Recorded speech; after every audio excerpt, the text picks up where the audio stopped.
All right, it says we are live. We'll see. For those of y'all who are watching, we normally go live into the Facebook group, and Facebook apparently has taken away the option for third-party applications to stream live into groups. So typical Facebook stuff. And I'm trying to make sure that we're actually streaming live on YouTube right now. So y'all just bear with me. Let's see. Yep, there we go.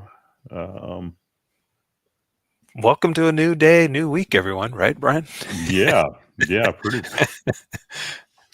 Man, that's just kind of how it goes with Facebook. Okay, yep. Caroline says that she sees us live on YouTube, so that must mean it is working. And I'm gonna say, let's see. I hadn't used live into YouTube yet, so StreamYard is telling me that live viewer comments show up on StreamYard. So if you are commenting onto the YouTube video, then it'll show up here for us so that we can answer questions. And also, Caroline, since you're watching, maybe let people know if they're in the Facebook group, they can drop a comment on your announcement, and I'm going to have that pulled up here also. So, man, you just never know what you're going to get with some of these social media channels. Yeah, I was taking it personally, Brian, but now that I see how it's going for your day, yeah, we're not alone. No, we're definitely not. All right, so I've got that pulled up. Well, hey, Jeremy, we can take a breath now that we're actually live and get into this today. Yeah, looking forward to it. Yeah, we're going to be talking about building customer loyalty, which is kind of your specialty, and also creating raving fans. And I'm really I'm excited to talk to you about this today because it's a topic that, like, when a small business takes it seriously, it completely changes the trajectory of their business. Mm-hmm. Yeah, absolutely. So yeah, fans first. That's the immediate book that came to mind, Brian, when you just mentioned that, the raving fans, right? That Savannah Banana baseball guy. Mm-hmm. Yeah. And you just wrote an article for one of the publications kind of about this idea, didn't you? Yeah, I mean, you might be, Ratchet Wrench occasionally has run with a couple things. It's mostly just they might stumble across one of our clients, Brian, who's doing something.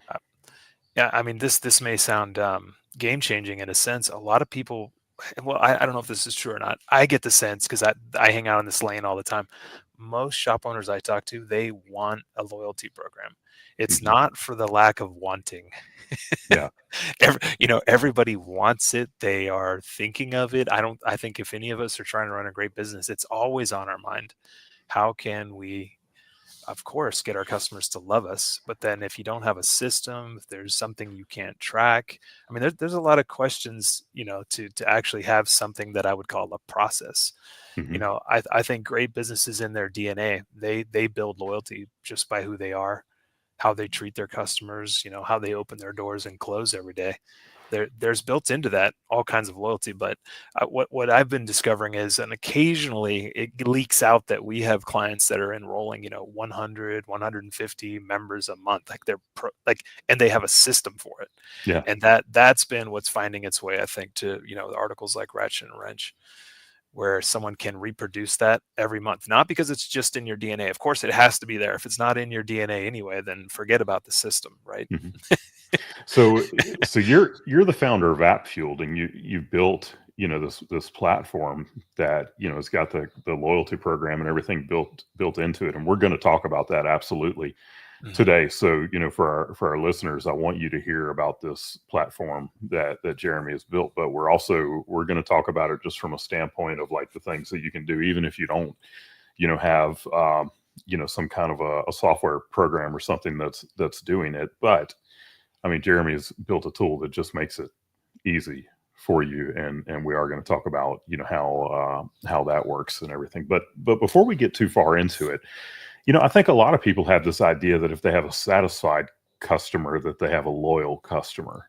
Hmm. But that's not necessarily true. What do you think is like the difference really between a satisfied customer and a loyal customer? Well, that's a lot to that question, Brian. I suppose I would think about it from the perspective of, were their expectations exceeded? Mhm. Satisfaction is one thing. I mean, there's amazing ice cream, and then there's the place you went that you couldn't stop talking about and you told three people about because maybe you got to choose a couple toppings and the environment was just right. And so maybe just philosophically I'd answer it that way. It's satisfied is like, hey, I love ice cream. I got a bowl of ice cream. I ate it. Yeah. And then it's, no, I went to this new place where I could dip it in my own special flavoring and got some Reese's on top. So I think there's definitely the maybe a little bit of surprise. I think a lot of people say they respond well to wonderful curiosity, not just curiosity. Curiosity is a powerful force. Someone might be curious how they're going to be treated at your shop. And then if you can wonderfully surprise them, I think you're headed towards loyalty. Yeah. It's beyond what they were expecting. They'd never seen it before, and they were just wonderfully surprised. We were just on vacation. We literally got back, I don't know, less than 48 hours ago, and we were down the Welcome back. thank you. We we were down in the British Virgin Islands and had I mean, really amazing vacation. We went with three other couples and we chartered a catamaran and went island hopping. And we myself and Kim and our son have been down there before, to go to Virgin Gorda and explore the baths. The other times we went, we were on cruise ships and just did it as an excursion. And this time was completely different. But there was a YouTube video that I was watching, and somebody said, when you get to Virgin Gorda, call up Sweet Ice Willie, the taxi Yeah. driver, and have him take you around. And when somebody says something like that, they didn't say get a taxi Mm-hmm. Mm-hmm. and have them take you, from Leverett Bay to the baths. They said call Sweet Ice Willie. So when we were there, I was talking to a couple of the cab drivers that were taking us around Tortola before we actually got onto the boat, and they were telling me about somebody, and I said, "Oh, there's this guy that somebody told us to check out called Sweet Ice Willie," and they both started like laughing, and they were like, "Oh man, okay, if you're using Sweet Ice Willie, you're good. You're going to have a great time." And then we were talking to our captain about it because we had this charter boat and we hired a captain for this first one. And when we told him Sweet Ice Willie, same exact kind of response. He's like, "Man, y'all are going to have an amazing time with Ice Willie." Mm-hmm. And so we get there, we call him, and when he shows up, just everything was different. Like it was not your typical taxi driver. I mean, first thing he's doing is he's having us all get together and he's taking a selfie with us and telling us how we're his family for the day. And uh, I mean, this guy has swag, Mm-hmm. t-shirts and hats and stuff that you can buy because Mm-hmm. and like what taxi driver has that? Yeah, yeah. Have you heard the kids say this, Brian? I got a couple teenagers at home, so I've heard of it this way. It sounds like Sweet Ice Willie has aura. Like, is that Oh, sound? That's what I've been hearing. Oh, he has aura. So he has aura, and he knows how to treat people special and make them have a great time. yeah, So yeah. I've had taxi drivers before that were great, but I couldn't tell you their name. Mm-hmm. But I will tell everybody who I know is going to Virgin Gorda to call up Sweet Ice Willie. Mm-hmm. And when we go back, there's no one else that we're calling. Mm-hmm. Yeah, yeah. I mean, yeah, good enough. He exceeded whatever you were expecting beyond measure that you were willing to. Hey, he's getting props in this show right now. Yeah, That, yeah, that's absolutely. loyalty. That is loyalty. Yeah, Yeah. and Megan just commented on the YouTube video. She said, "Looks like Sweet Ice Willie has a pretty good social media game too." So Oh. I hadn't even gone and looked, but um, I'm sure that he does because Mm-hmm. that's just. And he was a professional basketball player for the British Virgin Islands had some team that played, and he was not NBA, but you Hmm. know. Yeah.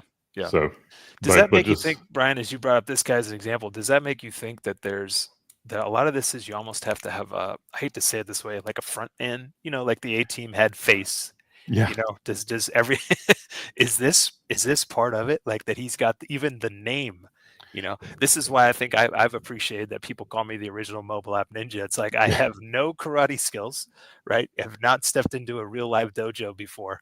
But when I hear Sweet Ice Willie, it's like, just like there's a front man. He's got a memorable name. Something yeah. stands out. I can't wait to be pleasantly, curiously surprised by this guy. Right. Something's going to happen. But in fact, I mean, I think that every person in your business who is customer facing should be a front man in Yeah. their own right. Yeah. Yeah. It's Yeah. just it's the it's the attitude, and everything that they bring. That you want all your people to be like that. Yeah. And there's Yeah. going to be extreme examples. There's no doubt about that. But Yeah. everybody should be that to an extent. Yeah. Well, since you brought him up, I got to talk about my dad. He's on, I don't know, he's probably done 4,000 Lyft drives. He's driving for Lyft. He's retired. He's tried to retire. I don't know how many times. So he loves to engage, just get into great conversations. And he told me, he goes, Jeremy, I just thought about this. I've got water bottles. He's got mints. I mean, he's just driving Lyft, and he's trying to blow people away. Yeah. And it made me think of that. I'm like, I mean, not that I don't even know if you can personally request in Lyft or not. So I don't even know if it's just a matter of, him just trying to surprise someone getting into his vehicle.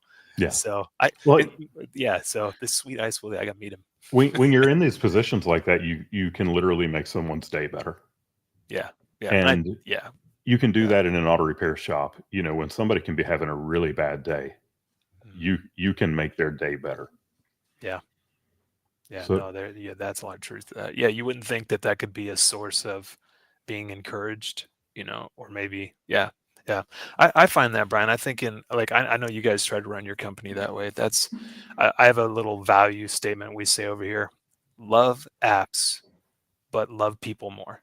yeah, And at the end of the day, like it's, and I know we're talking about loyalty, but it begins with, if it's not in you that you just want to take care of people and love them and serve them and get their cars back on the road safely, why are we talking about loyalty building? yeah. So what do you think? We're talking about loyalty, and we're also talking about Raven fans, and we're going to get deeper into all of this.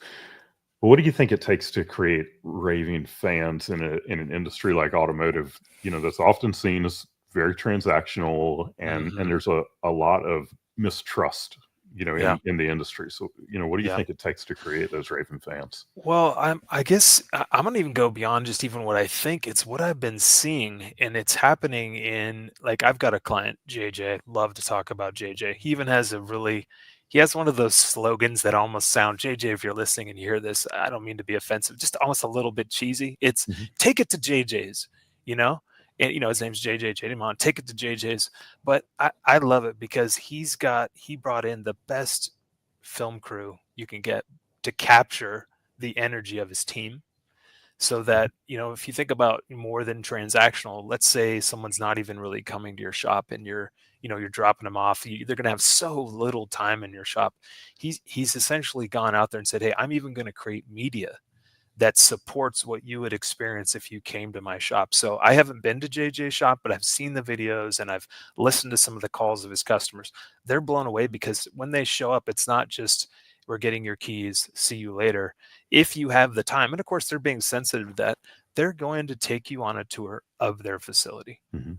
And I find that to be something that more like a Disneyland approach. Do I really need a tour of an auto repair shop? Right Yeah. now, you have to have a lot of things done well and right to be willing to take a customer on a tour, right? You better have some, I don't know, nice looking floors. Your guys got to be, sharp uniforms, and your team is probably in their DNA. They're smiling because they like their job. There's a lot built into that if you're going to be even confident enough to take a customer on a tour. But I think that just right there helps take it beyond the transaction. It's like, hey, this is Jesse. He's going to be the first one looking at your vehicle today. We Mhm. can't wait to get you some information on that problem that you're experiencing. Jesse's gonna be coming right back to you with like what we found and were we able to replicate the problem. So I think that just the personality of a shop owner and the level of their confidence they have and how they appear could, I mean, I know for me, if my bathrooms are dirty, my shop hadn't been remodeled, my team, I don't feel comfortable. They like you said, everyone should be a front man. Mhm. So if so much hard work has to be done, guys, to be in a to pleasantly surprise someone. You have to have a lot of hard work done on your business with your team, with training and looking good. And you guys and Brian, you guys do awesome at this. You make shops look great in the social realm. And for them to be even surprised beyond what they might have seen in Facebook and show up at a shop and then get a great tour and see a smiling guy. I mean, I think you're just even before you get to the transaction, you're building trust. You're probably building loyalty. They've probably never been taken on a shop tour. They probably have never seen that great of a shop before.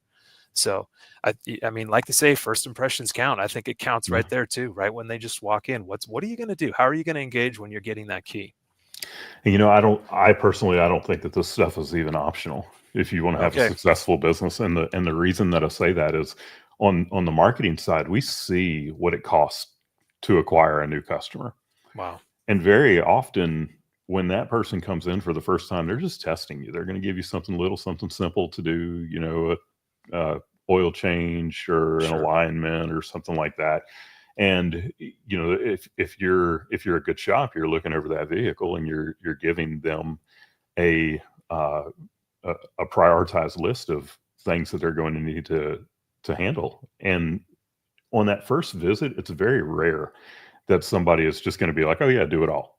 Mhm. If they've been following you for a while, if they were recommended by someone, there's a higher chance that they're going to approve it on that first visit. But a lot of times they're just testing you on that first visit, so you're not actually making money. In a lot of cases, you're Mhm. losing money on that first visit because it costs you more to acquire them than you made in profit on that small job. But when you create that raving fan, when you build that loyal customer out of that first time visitor, that's when the money comes. If you're not doing this stuff and you have people that are just coming in once, you're fighting a losing battle there. Mhm. Now, you have your tool, that you've built, and I want to get into that, but I want to ask you one more question before we start getting into how people can use things like technology to build a loyalty program. So I want to ask, what are a few simple, like, low cost things that a smaller shop, even a one man show, could do to build loyalty, even if they don't have a tool like AppFuel to be able Mhm. to do that. Yeah. Well, I mean, what again is I'm just going to go on what I see from the people I really trust. Someone like Laura Lee, her willingness to put their brand in that beautiful blue and Smith Auto Care on objects, I Mhm. think helps because with anything with branding, I mean, like they say, I hang out in the sales realm a lot too, Brian, not just in the marketing realm, but even over in sales, I know that it's going to take 12, let's put it this way, 90% of sales happen after the 12th contact. So even in a marketing and a loyalty and for them to even know what they're raving about, maybe it's you have to tell a story. Maybe you have to make yourself look a certain way. Maybe it's the way you're involved with the military in your town or the firefighters, or there's going to be something about your shop that's a story, or the way you support the teachers in your town. And maybe you've got a T-shirt that you give away to those that at least take a look at the partnership you're doing with the local schools. So I think it man, how to even answer that? Eh, Just what I've seen work is you have a mission and you have a passion, and you talk about that and brand it along the way. So and that's if you're especially if you're not a franchise and this is your local shop and you own it and it's your name on the building or whatever the case is. I mean, you're in that town for a reason. God has you there for a reason. Why are you there? What are you passionate about? And I think the customers beyond taking care of the vehicle, they're going to get the story that you craft. So I think people get this wrong. They think, well, I don't have a story, or we're not telling a story, or we're not really involved, or we're not passionate about anything. It's like, well, you still are telling a story to your customer. Mhm. Now they're just seeing a vanilla, non-inspired, non-passionate business, and we don't really know what you're about. So it's like, I guess what I'm saying is spend time on it and find out what it is, and then just little things. Maybe it's you have if you don't take them on a tour and you're not confident of that, maybe you have a brochure that talks about. I mean, I just got this going with our in-office team. What are the values of your shop? Even just a little thing like that. In fact, I want to go to a Jimmy John's, Brian, because if everyone's stepped foot in a Jimmy John's, they have all those cool signs all over the place, and you can just sit there eating a sandwich, and you can read the DNA, as it were, that his mom told him it was too fancy of a name, gourmet sandwiches from. So, and you just that starts to show you the insight that there were real people involved in building this brand. You can, therefore, you're gonna talk about their sandwiches. So I think, I know I'm maybe not answering it very explicitly, Brian, but it's you have a story and you're telling it. So have it be the story that is the one you want to tell, and that's truthful. Yeah. Anybody who ever listens to me, if they've been in a class or listened to a podcast that I've done or anything, even if they've only done it once, they've probably heard me, repeat the old saying about people do business with people they know, like, and trust. Okay. And that, the beginning part of that is people do business with people. And when you don't show the human element and the things that you're passionate about and the causes that you get behind and everything, then at that point you're just a business. And Mm-hmm. and people, they they don't they don't normally do businesses, or they don't normally do business just with businesses. They do business with the people that are inside of that business. And I love what you're saying there about showing really what you're about, Mm-hmm. because no one's loyal to, you know ABC Automotive. They're loyal to the people that they interact with there every single Mm-hmm. time that they go in, that they've built a relationship with. Yeah. So I Yeah. love that. Yeah, and I guess I could expand a little bit. Like guys like there's guys in our industry. Thankfully, Brian, we're not alone in this. There's so many people that have spent their lives trying to help shops do this. And a guy that comes to mind is Jeff Rudnick with Pit Hmm. Crew Marketing. Yeah. I mean, here's someone who's like not just saying that help your community, but that is part of every transaction. I think through their tool, you can connect it through, basically even the transaction itself is connected to the story of your shop and who it is you're helping and who it is you're partnering with. I mean, it's guys like that. And in our DNA, Brian, we have it too. Back in, I was 2004 or whatever it was, I bought this idea off eBay. And the whole idea is that it was more than a transaction. It was, you believe so much in your community. And this is going to get back to, like you said, that first visit. A lot of times we might think we're losing money, Hmm. right? Because it, this is the way I've been saying it recently. If you don't know how to turn a loss leader into a profit win, then you're always discouraged to be doing new customer marketing, Yeah. because you don't that but the thing is it's not just a system and a process and a good inspection there. To turn a loss leader into a profit win is all of the other intangibles we're talking about too. Because if I check the boxes and I inspect your car and I find three other things, and on average I have a 70% close rate, I mean, obviously you can statistically calculate that a loss leader can be a profit, but it's more than just the profit even on that one visit, right? If especially if we take into account that someone on the second visit is going to spend 60% more than the first visit, even if you knocked it out on the first visit, you're still short that extra 60%, that if they never came back because something about you didn't exceed their expectations, you didn't look like a place they wanted to go again. There's a lot to it. Hmm. But I think that turning a loss leader into a profit win is just a lot built into that statement. And it's guys like Jeff Rudnick. It's guys like, well, what we were trying to do that back then, Brian, we called it Oil for Kids. We had kids selling oil changes because the shop designated which nonprofit they were wanted to be a part of. Hmm. And they were gonna, this is back at the Girl Scout cookies and all of this. It's like, just imagine you got on the corner a bunch of kids, and they're selling your shop's oil change packages, and that's essentially what it was. But it was like, if you don't believe in that, that that just simply, and your concern is, I can't turn a loss leader into a profit win. It's like there might actually be bigger things to be thinking about there than that. Maybe you don't have the processes in place. Yeah. What's missing that they won't consider you for the second try? What's missing? Yeah.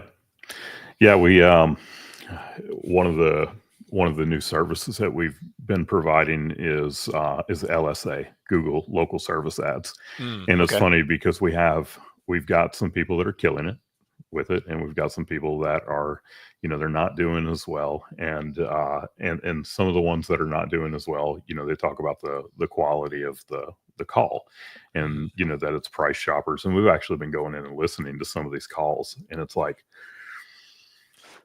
uh it it kills me listening to money just walking out. I mean, or never even being given the opportunity because they don't have those skills to, and like I know some of the people that, and like these are great people, but they have got to learn the skills to make that person feel special, like you actually want to be on the phone with them, like you actually want to service their vehicle.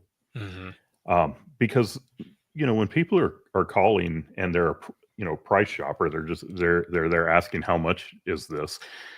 I've heard every coach say it. The reason that they are asking that is because they don't know what they should be asking. And that Right. is your job, is to guide them through that. And when you guide them through that, that's when you can create that loyalty and eventually turn that person into a raving fan. And the shops that are killing it, with LSA, you can listen to their phone calls, and it's like, yeah, they're putting on a master class of how to treat someone, on the phone. And it's not across the board. I mean, we have some, it's not perfect. There's some shops that are having some challenges with it that are excellent shops and excellent on the phone. And Yeah. we listen to those calls too, and it's like, well, I don't know, but some Yeah. of them, it's very obvious as to why it's not working well Yeah. for them. Well, and I'm sure, Brian, this is where you guys being the pros. I mean, you definitely want to hire someone who kind of gets what the intent of a search is, right? It's not just the search itself, but Yeah. what's the intent of the search? I mean, I'm sure with you guys on, assisting, that answer gets answered, but that would probably be how I would be concerned. Like, we might get someone. Well, I mean, just as an example, we've been getting a lot of, and I don't even know how it's happening. We need to hire you for this, Brian. Like, people like running fleets, and they're mobile mechanics, and they're contacting us, and the intent is because they are if I'm following the journey right there, because they're a mobile mechanic and we build mobile apps, there's supposed to be a connection. And of course, I'm sitting there trying to figure out what is the connection, But that, the point is like, if the intent's not right, then maybe they're really, maybe at the end of the day, not everybody is built for your business. Yeah. Yeah. you know 100%. and that's part of it too. Like, I could probably run you through like the 10 ways I've seen things fail, Brian, but what I've definitely noticed is, if you're trying to build, let's say, a member program, I'll just throw that out there because that's what I interact with a lot. If you're trying to build a member program and you're trying to build it for 100% of your customers, I'm going to tell you right now, I think it's going to fail. 100%. Yeah. Because, and this is where, if anyone stalls with AppFuel and they get talking with me, and I'm great at stalling, I can come up with 100 ways to overanalyze something and get something to the point of stalled. But if it's not me and I'm like, hey, this could actually work, we could help this guy. What I've discovered is the main point of stalling for someone to just pull the trigger and go, we're going to run a repeatable member program. What if it's on this one point? They're trying to think and calculate all of the tiers and all of the perks and how all of their customers are different, and they want their program to be perfectly aligned. And what happens is, well, they still aren't enrolling members, and it will be months later and they still don't have an idea of, they don't even have an implementation plan. Yeah. So that's probably the number one thing. So you asked me for some simple things. This is why I love to say, put yourself in the position of the house, not the gambler, and go. And here's what I simply mean: structure whatever you're thinking of doing, figure out whatever it costs you, and then create a pricing structure that affords you to do that. And then just let the other details fall into place as you get going. Mhm. And that's probably where I'm at. And that's with app or no app or any tech or not. And if you just simply said, today, we're going to be asking our customers if they'd like to be a member, and here's what they're going to get. Even if that's where you're at, try that out.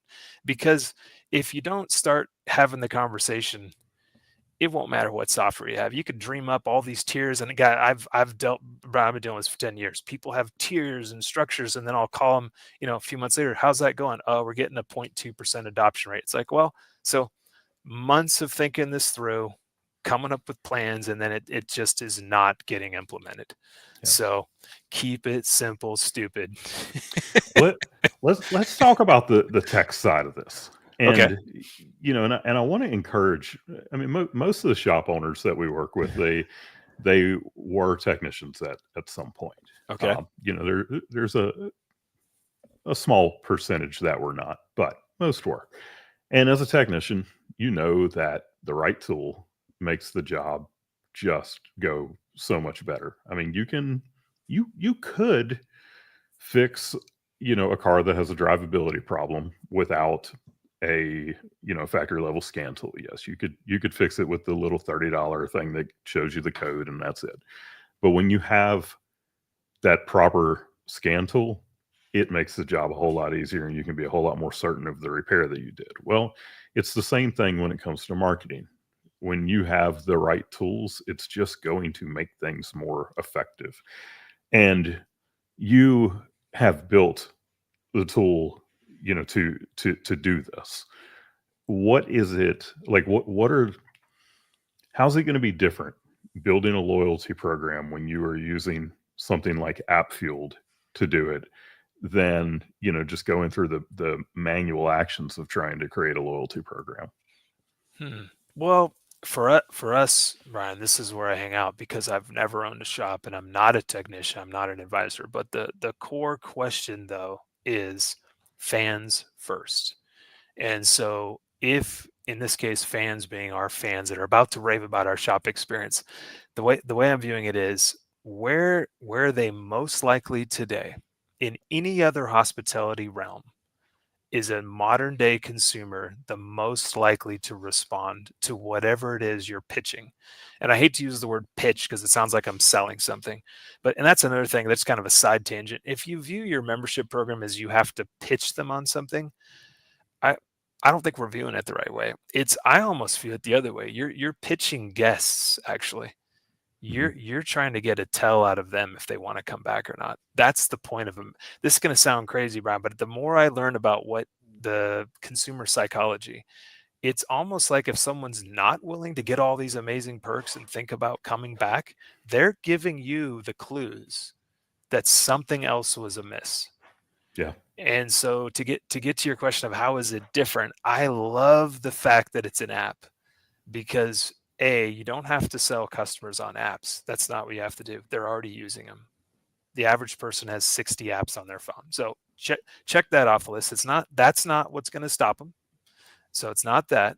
But the fact that it is an app and that it takes just a little bit of attention is a perfect moment for the tell. Because if I structure something that and I'm going to make it sound so good. Let's say you come to my shop, Brian. I'm going to make it sound so good, and I'm going to tell you this. Hey, I got you covered, Brian. I'm writing your name down in our system. You're good to go.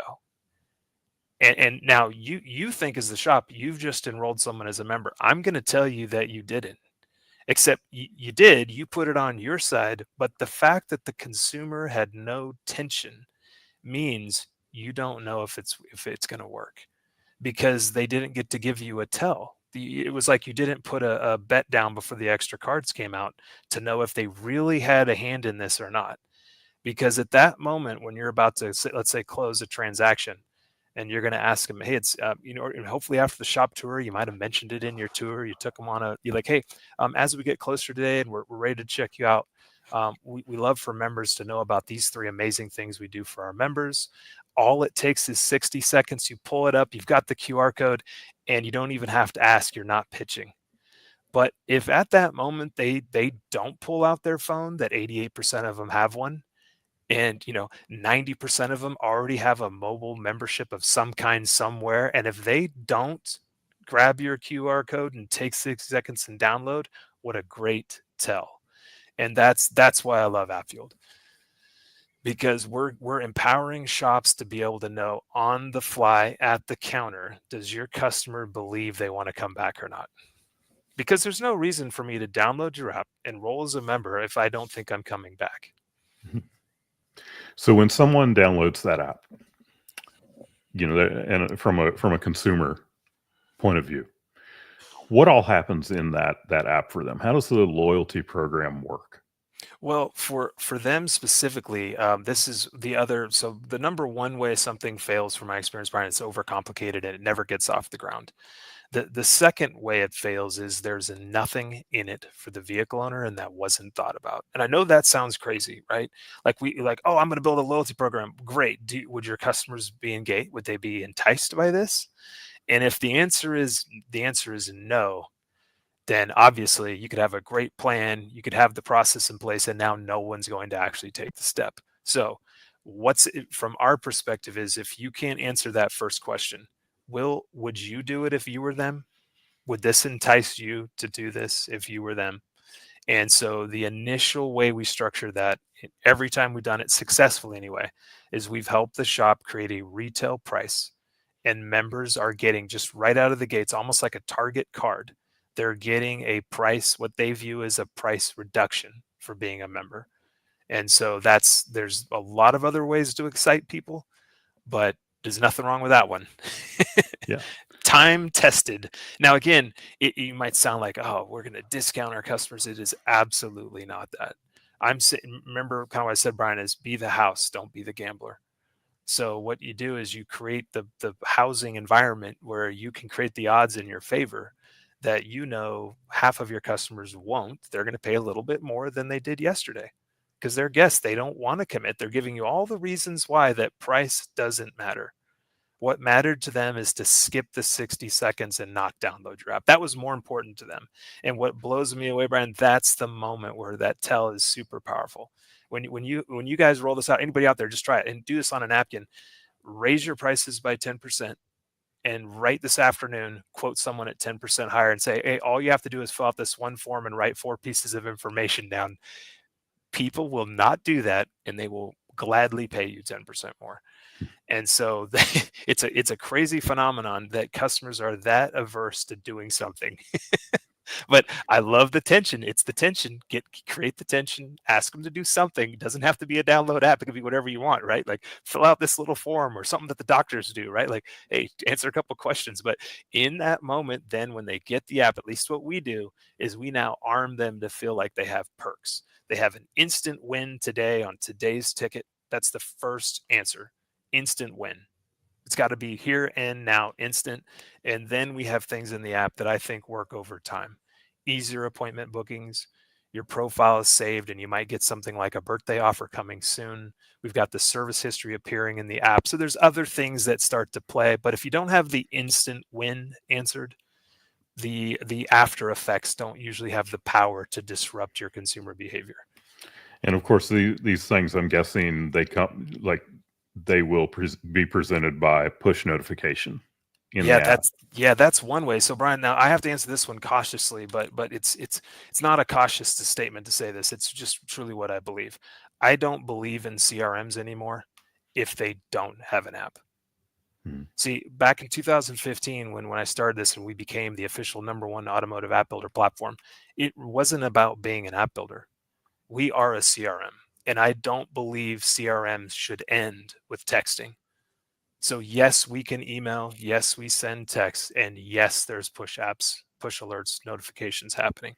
And that's just a continuation of CRM behavior in my mind. That's not standing out on an island like, hey, I'm doing push notifications. It's no, this is a collective. Just like we use Amazon today. Amazon might email you, you might get a push notification, you might get a text, you probably have your own profile. I just don't believe in CRMs that don't have that component. Yeah. And it's why AppFueled exists today. Yeah, something that you were talking about just now, it reminded me. So I've recently, in the last year and a half, really taken control of my health, and I've changed my body significantly. I mean, uh, I've lost a total of 162 pounds, and Oh my word. Where's the you know, other so Brian? I don't know, and I hope I don't find him. Yeah, he's gone. But He's gone.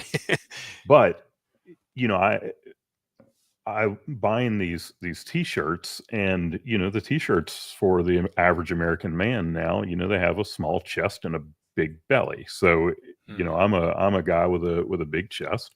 And if I bought a t-shirt that fit me in the chest, it fit me like a dress, down below that, now that I've, lost some weight. And I was in a group that I'm in, and asking, hey, what shirts are y'all, with a more athletic build, what shirts are you wearing? And some people recommended a company called True Classic, Okay. and I went and bought some True Classic shirts. And on that very first purchase, it asked me, and this is all online, it asked me if I wanted to become a member, and there was a cost I had to pay to be a member. Hmm. And but what it was going to save me on the first purchase was going to exceed the amount that I was going to pay. And it was like, okay, this is an absolute no brainer. Okay.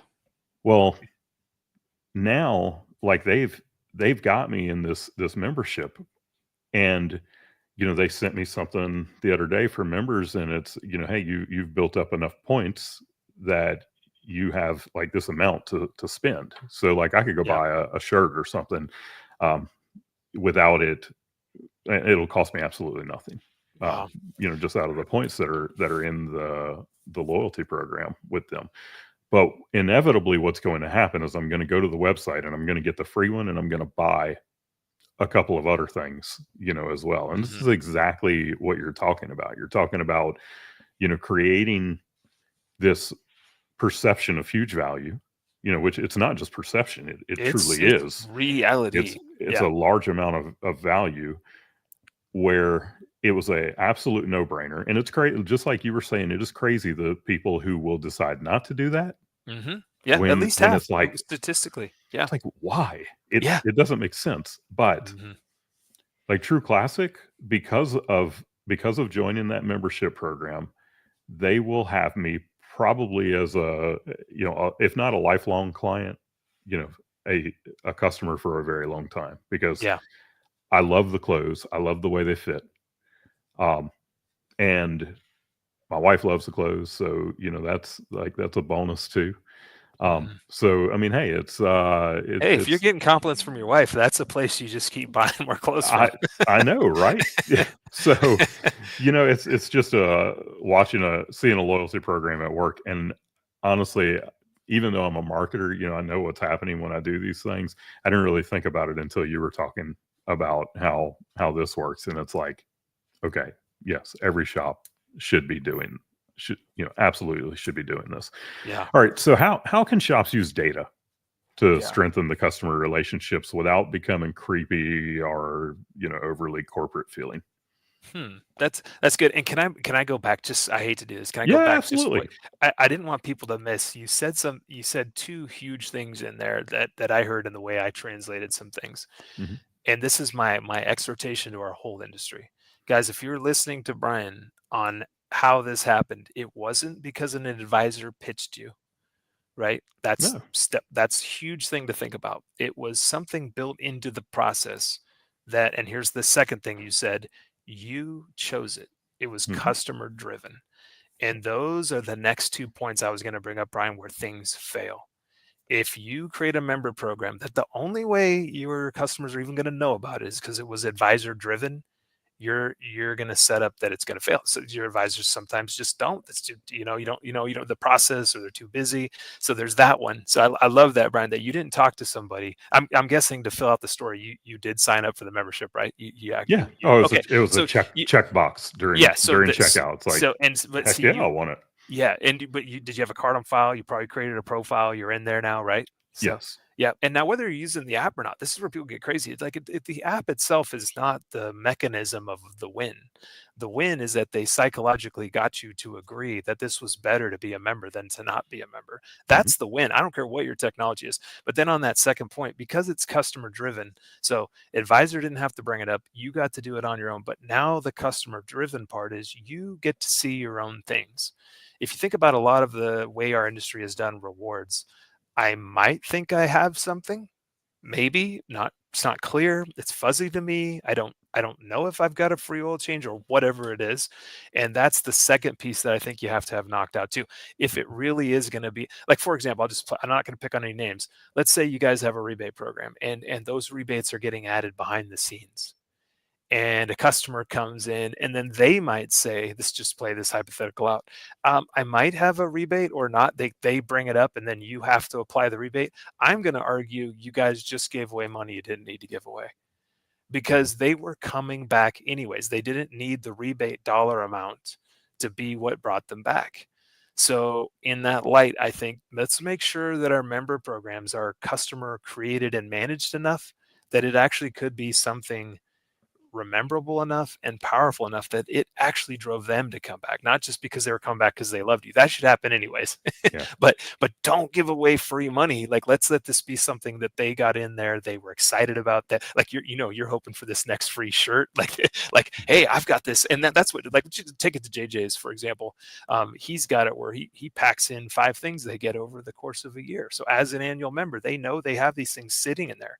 They can see when they haven't used them. They know what's left. They get reminded of it through a push alert, and it drives them to like go. Hey, I need to make sure I take advantage of my member perk. Yeah. So, but back to your question. Sorry, thanks for letting me write off. I go. We don't want to miss this. There's 2 key things happening in there that lets that program be successful. But back to how we use data. Now, this is where I'm the most simple-minded person, Brian. I say the way we do it, anyways. We use data on almost just one point: did you get your customer to get into your app? Because again, like I told you, I don't believe in CRMs that don't try to put an app on your phone. And so that is the data we're using. So Mhm. we have 42 different components of what we know about you when you get into the app. 42 different things that we could totally report on and geek out about. And I call it a customer journey and a customer loyalty ladder and all these different things that the consumer could be doing.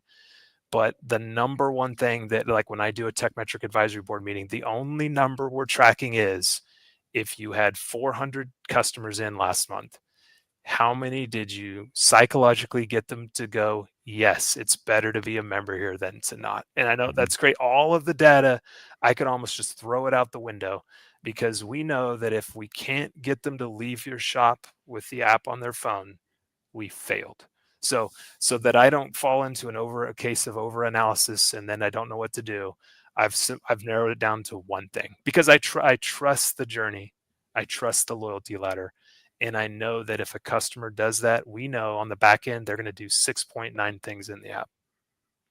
If on the front end we can get the consumer to agree it's better to be a member there than to not, that's the one data point that I basically base my entire strategies around every time I'm onboarding a new Appfield client. I'm like, if we can't help you with this one data point, you'll fire us, and maybe you should.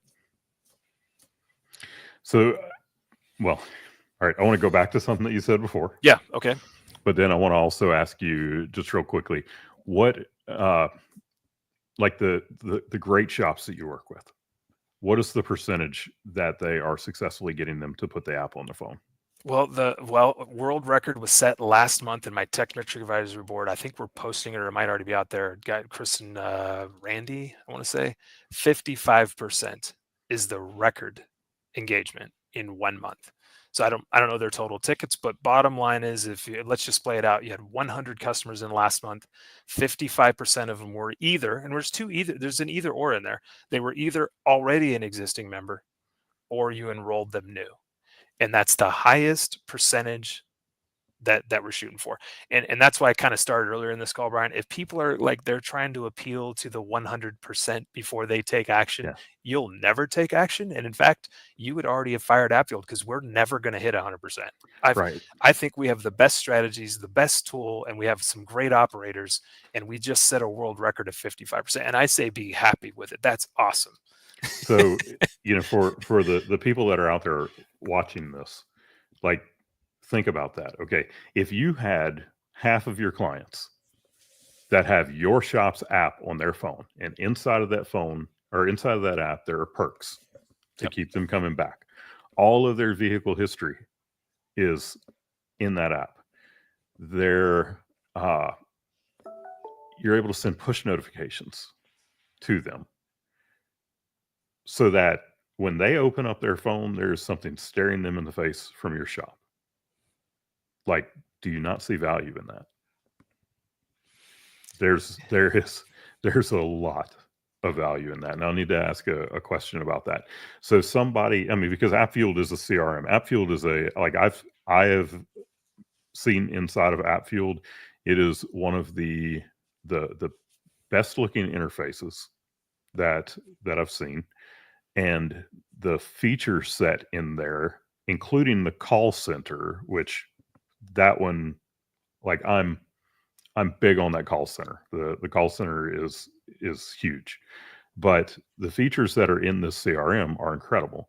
But for someone out there who has a CRM that they love, they're like, I don't want to change CRMs. Can they still use Appfield and the loyalty program along with it? Yeah, that is a great question, and we've always wanted that answer to be yes, because we don't. I mean, let's just talk about someone like Steer. Great, just in fact, we're not as good as Steer. Everybody's got their thing, their strengths, their weaknesses. So, and I find that as we interact with other CRMs, we're finding awesome, great chances to work together. Because a program like Steer, and I'm just going to say how awesome it is. I know that every single one of their workflows can be essentially toggled on or off or custom set. They've got such a robust ability to basically where are you going to interact with your customer and when. Mm-hmm. And Appfield tries to parallel that so that if you have um, a rebate program and a rewards program and you're hoping that that flows through your app experience, and maybe that's all you want that app to be, and then you want your reminders and other functions that you're holding Steer to, you want them to, like, we definitely have that as well, where you can say, hey, toggle all of these off and keep those campaigns and audiences you have built and those workflows that are working, or you're getting great reviews through some other process. We definitely like to make sure that the answer to that is yes. Now, having said that, there's always then going to be some contradictions of redundancy, and Yeah. that's we just leave that up to our client to determine, like, well, do you want to, like in this case, a third texting number? So there's those kinds of questions that just have to be practically worked out. But we definitely have cases where we might have a Shop Genie booking tool in our app. Mm-hmm. For example, we'll build the app, but we put your booking tool in it, or you want to keep using Google Reserve and not use ours. So I hope you get the heart of my answer there, Brian. It's that we want the answer to be yes. I think there'll be times though where the redundancy you'll feel like it doesn't make sense, but we'll do the best we can to coordinate if it does make sense to keep both and use them as a collaborative tool. We want the answer to be yes. Awesome. Okay. The other thing that I wanted to go back to is when you were talking about JJ's, you said he's got something in his program. Mm-hmm. So what I'm hearing is that you can customize that program to be basically whatever you want it to be. Sure, I'll say yes. How about yes within, and I'm going to say within the confines of 1800 settings. So yeah, whatever you want, except for all of the feature requests we get every day. So yeah, the answer is yes. We have 18. I've actually lost count. I stopped counting at 1800 settings, and we're way past that. I don't even know where we're at. But the colors, images, percentages, coupon values, where you want a module, what you're highlighting this month, I could just keep going. It's yes. Now it's all in the framework of the original mobile app ninjas framework though, right? So, now if you want to start, just start ground zero and you need a project manager and you've got some developers, I mean, hey, we've got that option too. I've been willing to take that on and help guide someone through. They want to go create their own 1800 settings and get their Mhm. own platform going. It's like, well, let's talk. Awesome. All right. So for shops that they're ready to take on a loyalty program, Yeah. um, what are the first steps that you would recommend? And that's whether or not they use something like AppFuel.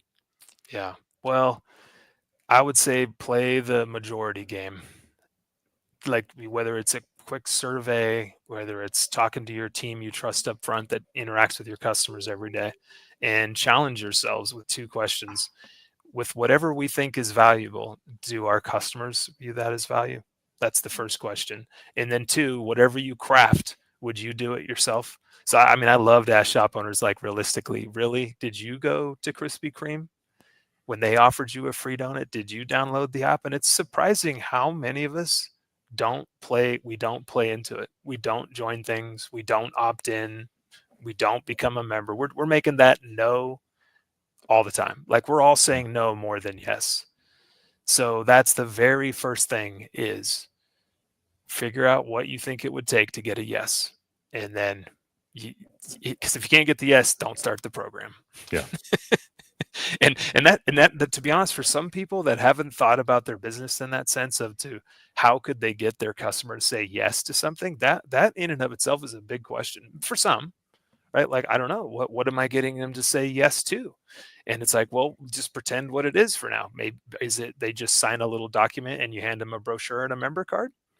Like, would they say yes to that? And then why would they say yes? So there's some real, and this is, can I just jump to number two? Mhm.